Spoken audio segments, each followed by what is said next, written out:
Thank you so much. I am honored to be here.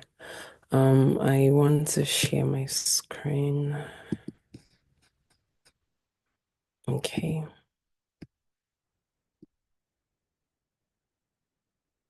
Okay.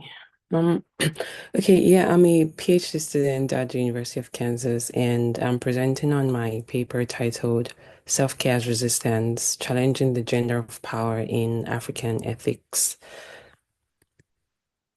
So, basically, I'm just gonna go through this. I have an introduction. I'm gonna look at African ethics, some of the key principles, the notion of gender of power, the role of self-care, and how we can reconstruct African ethics. So, my presentation examines the gender dimension of African ethics and how traditional frameworks often fail to account for the experiences of African women. And I propose self-care as a form of resistance that African women can use to sort of reconstruct our present ideas of like our African ethics while also affirming our women's autonomy. And I'm very careful to use communal values and not communitarian, because I think they kind of like slightly mean different things. And, communitarianism has usually been seen in African philosophy, or at least in African ethics, as the idea where, the community has priority over the individual, where just communal values means, um, a shared way of life of people in the community. Um, so some of the key principles I would like to look at, like with African ethics, are the ideas of community. So when we look at a lot of the ethical theories and a lot of ethical positions in African philosophy, we see this sense of community. And of course, this emphasizes interconnectedness, mutual respect, and solidarity. And of course, there's the idea that the individual well-being is derived from the community. Okay. Yeah. So i- we see this from the so-called radical communitarianism, moderate communitarianism, different ideas of African ethics in African philosophy. We see so many of these things there. So there's also the idea of moral identity. Now, when we take a scan through the current ideas and discussions in African philosophy, specifically in African ethics, we see that um, there's a proposal that our moral identity is a community derived attribute. That is, we cannot separate our discussions on morality from the community. And again, I also like to point out that when we look through a lot of our ethical positions and views, there's an implicit gender bias, right? A lot of these frameworks primarily are centered on male experiences and perspectives. So now, I'm considering the phenomenon of gender of power, and I found this interesting when I was reading Dr. Guardiola's book, Feminist African Philosophy, and I really enjoyed how like this term captures the experiences of African women.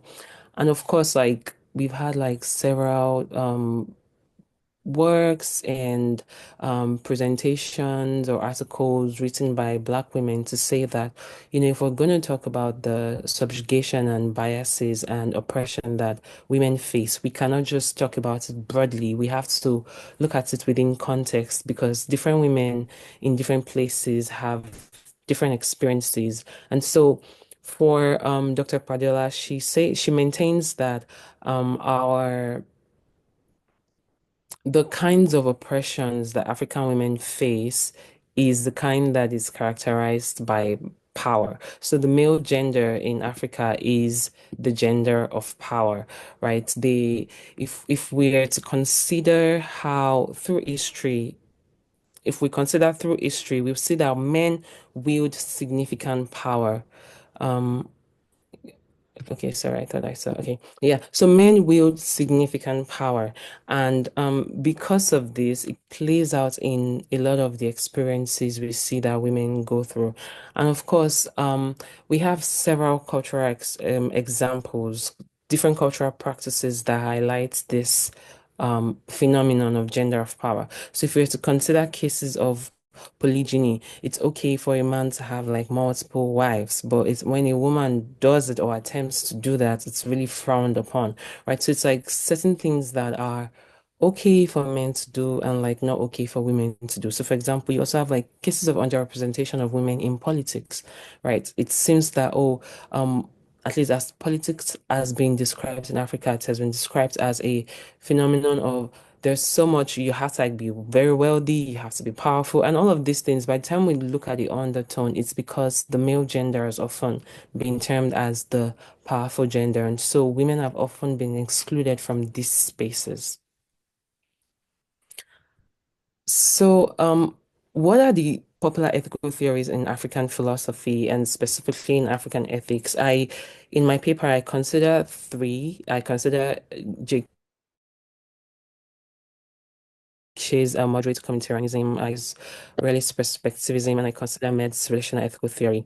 And I do this because I want to highlight how the gender of power like plays out in these ethical theories and how the idea of self-care as resistance can be used to reinterpret these ethical theories if that and to show how that's possible.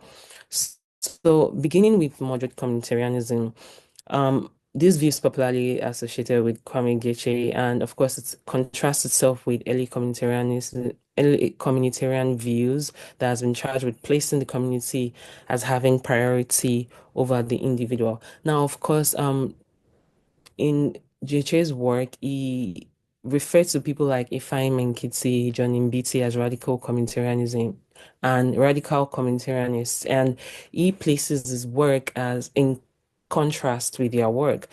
Of course, there's been so many articles and works by other philosophers saying that GHA's work itself is also a radical communitarian approach, but I'm not like trying to like delve into that argument for the sake of my presentation.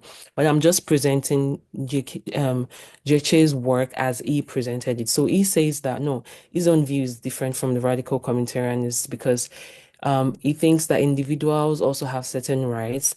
And not only that, not only do they have certain rights, they have a duty to do all that is in their power to promote the good of the community. So now, the woman may do so in ways that does not violate our rights, right? So in contrast to early communitarian views, where the individual is completely dependent on the community, moderate communitarianism holds that the individual is only partially dependent on the community.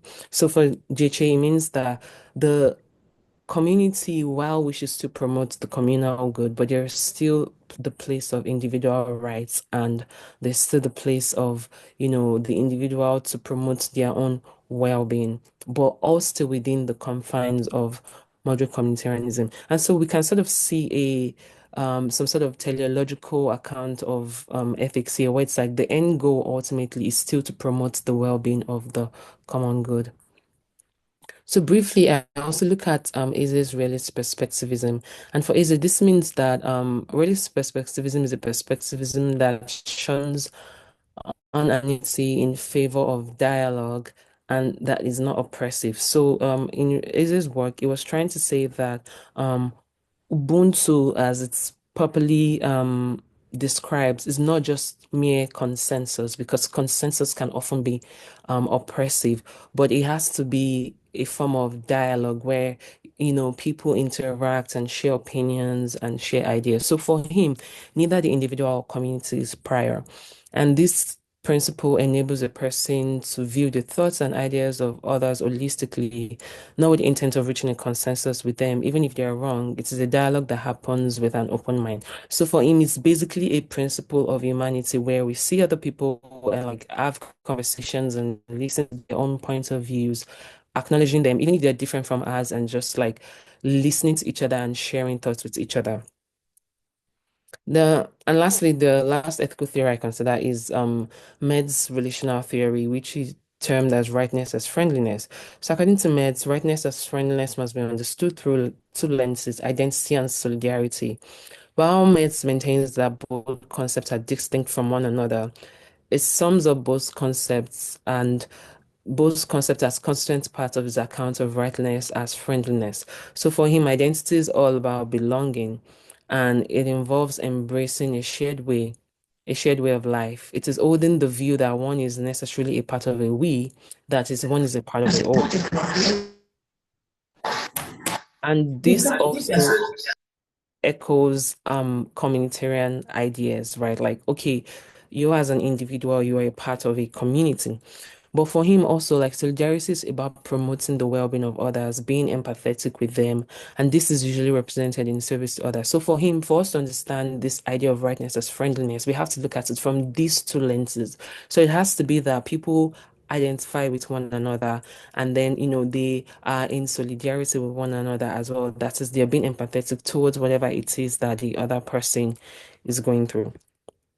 Now, so my question then is, how do we interpret individuals and community within these African theories that I have highlighted? Now, we're faced with four possible options, right? We're either faced with interpreting it as the concept of individual and community primarily represent African men, with African women included only when their roles align with androcentric cultural norms, or we can interpret it as individuals and community represent both African men and African women alike, or we can say, well, they actually represent only African women but not African men. And maybe lastly, we can say neither African men nor African women. And of course, I try to, in my paper, what I try to do is to eliminate the options we have by, through reasoning and see the ones that we can leave. So I try to see what interpretations we can eliminate. So of course, we can begin with the last one, which is the easiest to eliminate. If we're trying to look at the concepts of individuals and community within African ethical theories, the ones I mentioned, it's not possible that it's neither talking about African men nor African women, since it's basically about in African philosophy. Then the next thing that is easier to eliminate would be that, oh, these discussions of individual and community within African ethical theories, they represent African women, but not African men. But of course, this is also going to be, it's easy to eliminate because it's only going to be possible to say that when our ethical theories and ethical views have talked about individuals and community, they've only been talking about African women. This would only be true if we've only had like a society where there are only women, or if the female gender is the gender of power. But of course, this is not the case. So that is also easy to eliminate. Now, we can also say that, well, it's easy to eliminate the second one, or, some may say, well, individuals and communities actually represent both African women and African men alike, based on some of the theories we've seen in African ethics. And some might even prefer ideas like, oh, well, in fact, the African ethical theories have often been gender neutral, right? This is an argument that some scholars have held. So, in saying that it's gender neutral, says, well, maybe it actually caters to both men and women alike. But this would also be not be true, because if we look at certain phenomenons and examples or cases of oppressions or things that we actually see in the society where, you know, in case of polygyny, where a man is allowed to have like multiple wives, or it seems that it seems culturally acceptable. Let me use that phrase. Whereas it's not culturally acceptable for a woman to do so, right? We see that, okay, well, maybe it's not actually gender neutral. Or if we see in cases of politics where women have often like fought to have their voices heard, right? Or women are often fought to have a seat at the table. So, well, then that means that these ethical theories have not really been about capturing the experiences of women.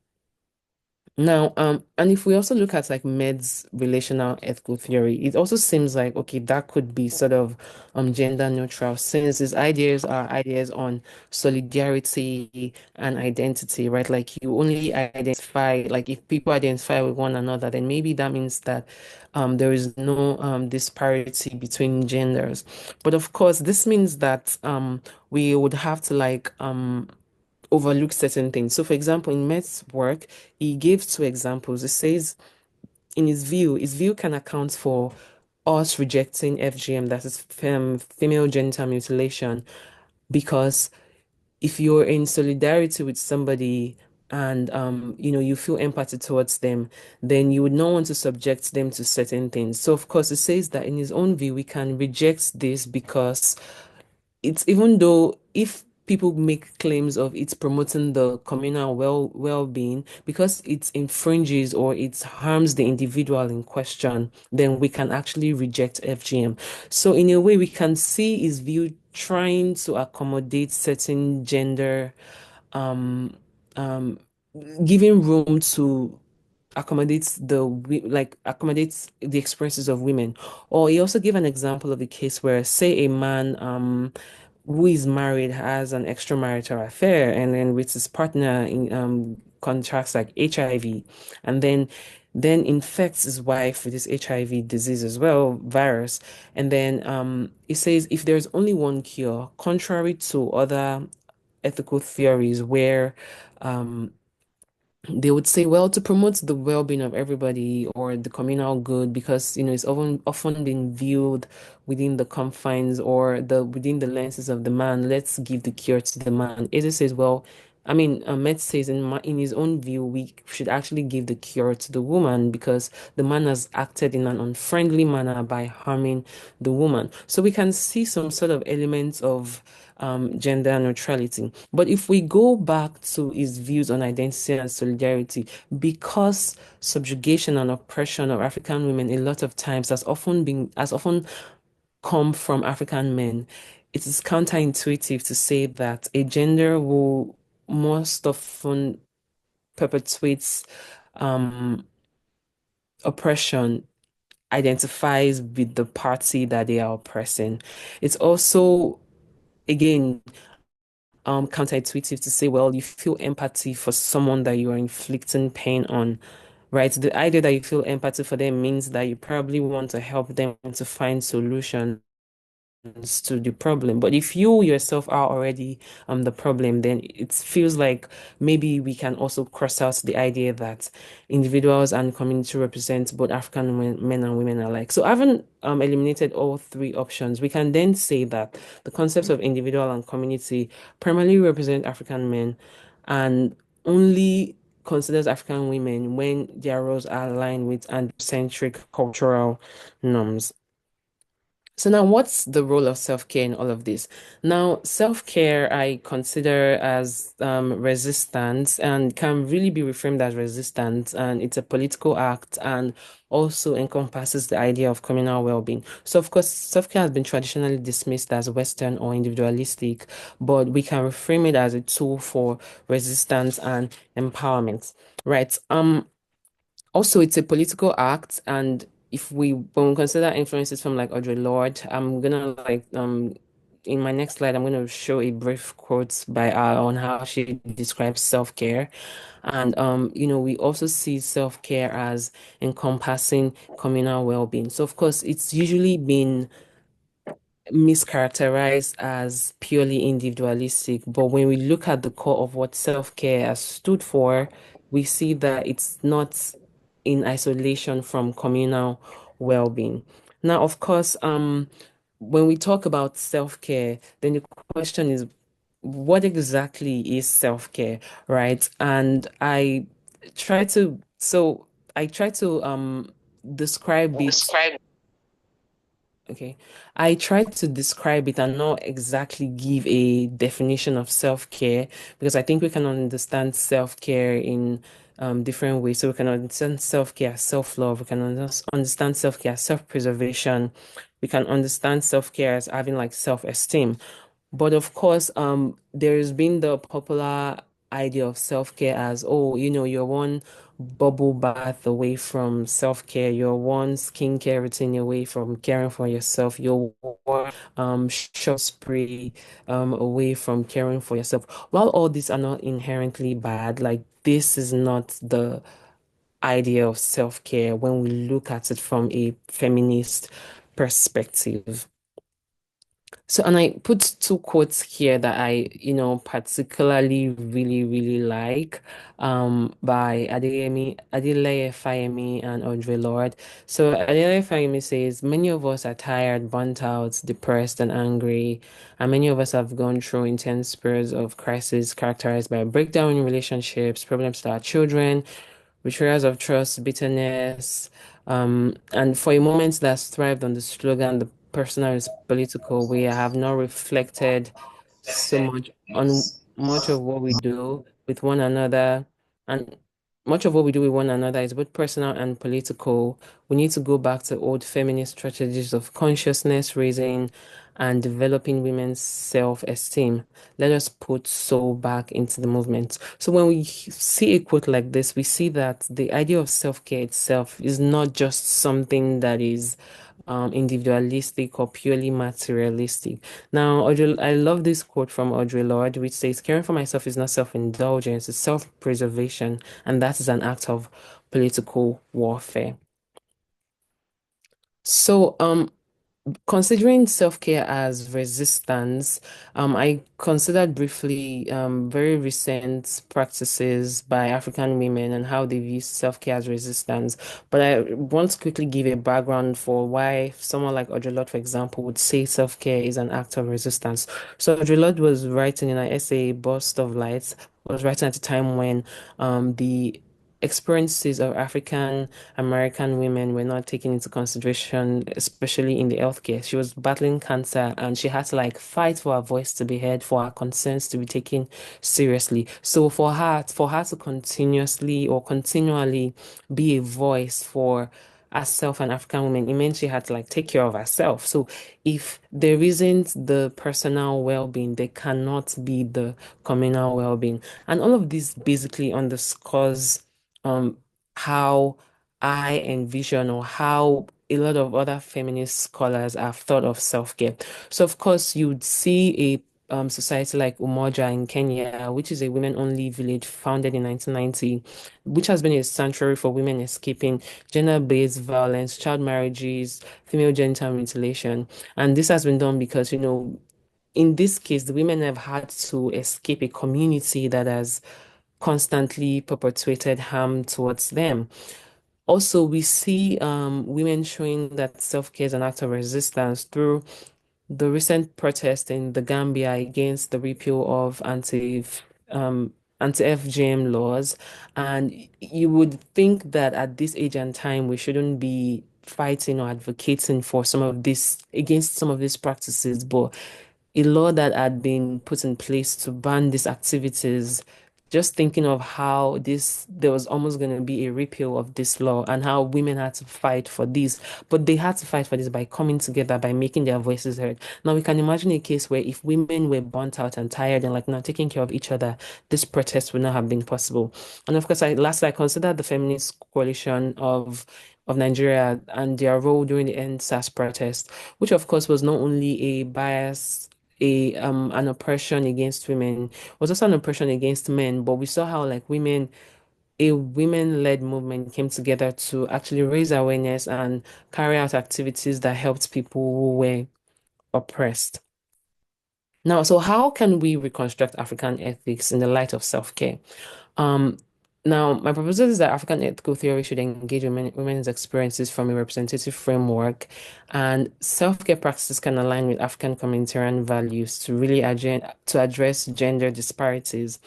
And we can evolve our traditional theories to include self-care as a moral practice. So, for example, through JH's moderate communitarianism, we can see self-care as a legitimate way of women asserting their individual autonomy, which JH already defends.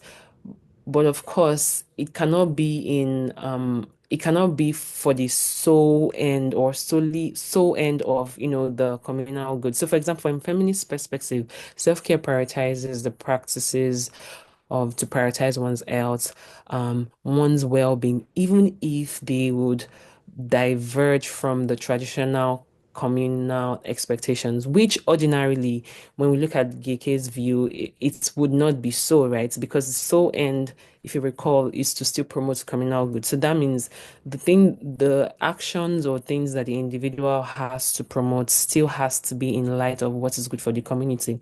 But adopting self-care means that, oh, go against, when these practices go against, the things that is good for the community. So in case of FGM or child marriages, then we can actually reject such practices. Of course, again, this would mean that women can assert their right for self-respect, physical well-being, and mental health in ways that the community may ordinarily have been against. And this would challenge the idea of the gender of power bias. Now, if we look at age-related perspectivism, um, since there's an emphasis on humanity and dialogue over consensus, this even provides a more flexible foundation for self-care as resistance. Already, Eze critiques the tyranny of consensus and says that individual voices should be heard. So now African women can use self-care as a means to voice their unique needs and perspective, challenging communal expectations. By framing self-care as an act of personal integrity that supports with forms of communal participation, this approach will resist oppressive communal norms without forsaking the communal idea of empathy and respect for others. Now, when we look at Med's relational ethical theory, already self-care as resistance also aligns with its principles of rightness as friendliness. So for African women, practices of self-care can cultivate a healthier relationship with oneself, which in turn enables more authentic and supportive relationships within the community.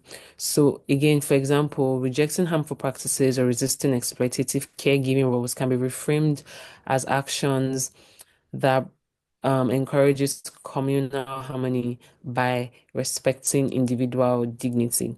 So, Men's focus on relational ethics supports this perspective as self-care enables African women to contribute meaningfully to communal life on their own terms rather than through imposed roles that often neglect their individual needs. So, again, it seems like when we rephrase self-care as resistance, it's possible for us to fit it into already existing ethical theories.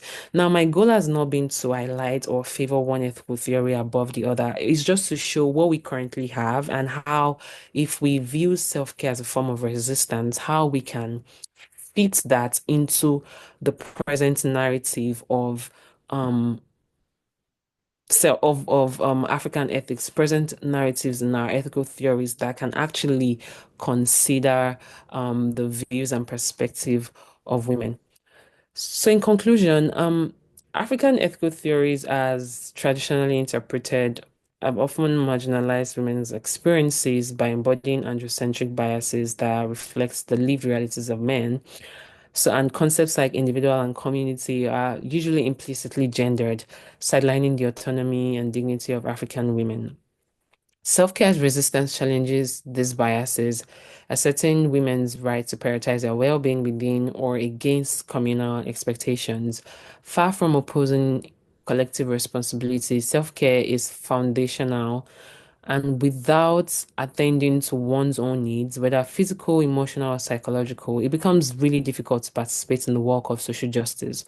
As a transformative practice, self-care redefines individuality within the community by integrating personal care into communal values while resisting their gendered limitations. This reinterpretation advances a feminist African ethics that confronts androcentric norms while honoring the collective spirit of African thoughts. Thank you.